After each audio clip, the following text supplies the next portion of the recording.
भाजप वाला ने हूँ एक ज बात कहवा मांगू छू, तुमको क्या लगता था नहीं लगोगे? गलत, जब तक तो छोड़ेंगे। भारतीय जनता पार्टी गुलामो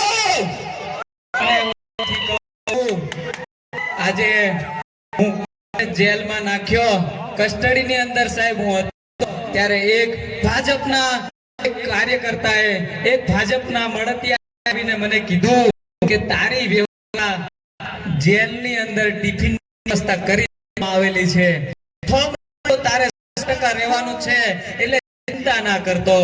આવી મને ભાજપ વાળાએ આવીને કીધું ત્યારે મેં એમને કીધું કે ભાઈ મને જેલના રોટલા ખાવા માટે મોકલવામાં આવે છે તો હું જેલના રોટલા તમારા નહીં।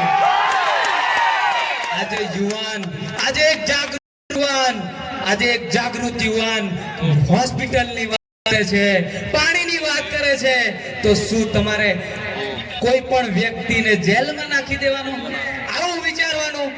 થોડુંક તો ભગવાનથી બીવો મારા ભાઈ, પાર્ટીના ગુલામ ના થઈશો। એક સીધો સાદો વ્યક્તિ કોઈ પાર્ટીનો વ્યક્તિ હતો અને આજે મને પાર્ટીમાં જવા માટે મજબૂર કરી નાખ્યો અને ચૈતરભાઈ વસાવાને 2023 ની અંદર જે પાઘડી મેં પહેરાવી હતી ત્યારથી ચૈતરભાઈ વસાવાની વિચારધારે જોઈન્ટ હતો, પણ આજે આચ ઉપરથી આજે વિધિવત હું આમ આદમી પાર્ટીમાં જોઈન થયો છું।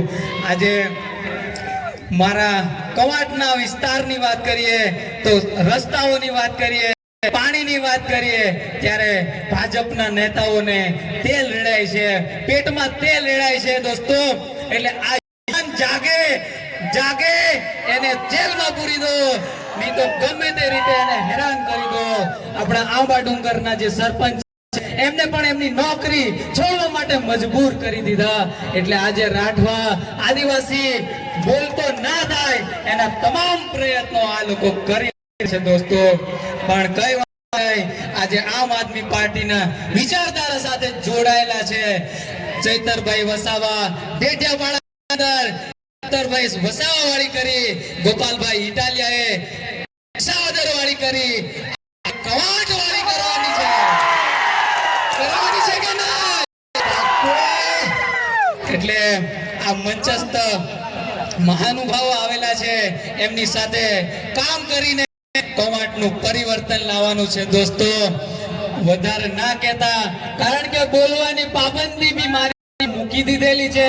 અહીંયા ઘણા બધા લોકો અહીંયા ચાપતી નજર લઈને બેઠા છે, પણ દોસ્તો ગભરાવાની જરૂર નથી।